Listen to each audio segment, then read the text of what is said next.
Karnataka is what we would call one of the potential swing states of the election. Why? Because remember, out of the 28 seats of Karnataka, last time the BJP won an astounding 25 of them. The Congress had won just one independent and JDS.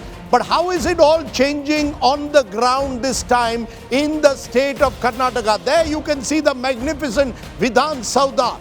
And we are now predicting for the state of Karnataka, with the projected vote share of the BJP at 48%, the Congress at 41%, JDS at 7%, and remember the JDS is an ally of the BJP, others at 4%.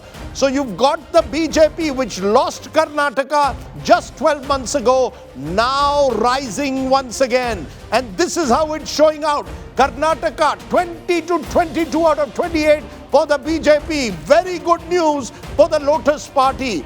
JDS 2 to 3 and the Congress 3 to 5. Now think about it, Rahul. This was the state where the Congress needed to make double-digit gains. They are just 3 to 5. That alliance between the BJP and JDS may well be working, and Karnataka living up to its reputation, voting differently Vidhan Sabha, voting differently Lok Sabha. Rahul. So if we look at the caste-wise breakup in Karnataka, there is a massive consolidation of the Lingayat voters. 80% of the Lingayat voters said they voted for the NDA. Only 15% voted for the India Alliance. Remember, in the Karnataka Assembly elections, the Congress did chip away at a part of the Lingayat vote bank of the BJP. It's only amongst the Dalits in Karnataka that the India Alliance is actually ahead of the NDA. 55% of the Dalits in Karnataka in our poll said they voted for the India Alliance, and 41% said they voted for the NDA. Amongst the tribals, amongst the Vokaligas as well, the BJP, JDS combined at 70% versus 24% for the Congress, which is 31% down from the last time. The swing away of Vokaliga votes, one of the big stories, T.S. Sudhir, in Karnataka, because 31% fewer Vokaligas, which means that the JDS-BJP alliance in Old Mysore seems to have worked very well for them. I mean, this would be a first if both the Lingayats and the Vokaligas are voting for the same formation, the same party, BJP plus JDS. This would be a major tectonic shift as far as the politics of Karnataka is concerned. This would definitely disappoint the Congress, because the Congress was banking a lot on what Rajdeep keeps talking about, the women vote, especially riding on their guarantees, whether the women would actually vote for the Congress because of whatever has happened over the last 1 year of the Congress rule in Karnataka. Okay, we want to show you, as I said, what's happening on the seat of Hassan. And remember, like we discussed earlier, we have a breakup of every single seat. However, we just want to say that this is not to predict the winner. This basically means that in the poll that we had, who's appearing strong? That's all that we're looking at. Remember, this is where Prajwal Ravanna is in contest. He's up against Shreyas Patil of the Congress.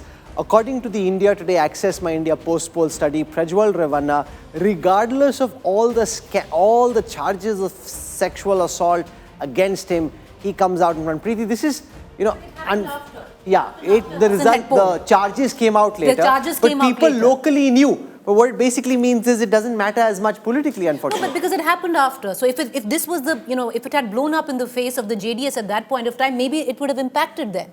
But the entire charges, the whole controversy erupted after Hassan had voted. You see, I think what the BJP did in Karnataka cleverly, they did two things, Rahul.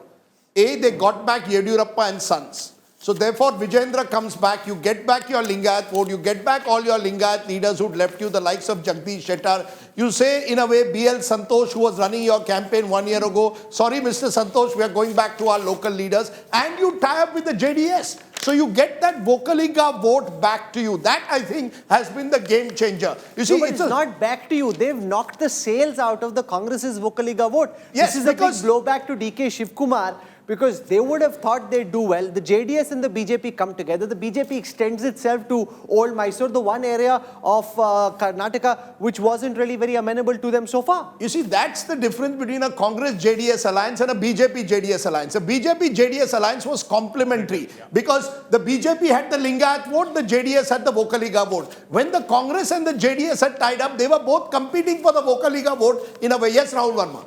I think what has, and we'll know this on June 4th, And maybe if you look at hot seats where DK Shivkumar's brother is contesting, you would see that it's a very, very tough seat. What has happened that these two stalwarts of Congress has tried to also undercut each other. You know, what we will have, if these numbers hold, there could be repercussions for the Siddaramaiah government. Remember, this is a government which is one of the few Congress governments that is seen to be relatively stable. How this will play out, but Karnataka, as I said, shock waves will come. You've had one minor shock in the fact that the BJP has shown that it can get seats on its own in Tamil Nadu. The second big shock wave is that the Congress, even though it holds the state government there, it is down into single digits once again as per the Axis My India poll in Karnataka. I know for a fact that Mr. Siddaramaiah was here 2 days ago, told Mallikarjun Kharge, let's not forget, he's from Karnataka as well. So the Congress president is from Karnataka, you've got a government in Karnataka, and then if you can't get your vote consolidated, that's not good news for the Congress. So the first piece of bad news for the grand old party is coming from the state of their Congress president, Mallikarjun Kharge. As of now, as per this poll, just 3 to 5. It means the Dalit consolidation they hoped for has not probably worked on the ground. The woman factor that T.S. Sudhir spoke about has not worked. Maybe, and I saw this last year, Rahul, every voter, or many voters, let's say many voters said, Siddaramaiah for Bengaluru, Modi for Delhi. And you're seeing in Karnataka that clear distinction between a Vidhan Sabha election and a Lok Sabha election. But this is bad news for the Congress and the India Alliance coming in from the state of Karnataka. Shall we move on? Yeah, let's now go to Kerala. Kerala is the one state where between the LDF and the UDF, they hope to polish off all the seats, but the BJP is hoping to make an entry, and there are few very keenly contested seats that the BJP thinks it's in with a chance.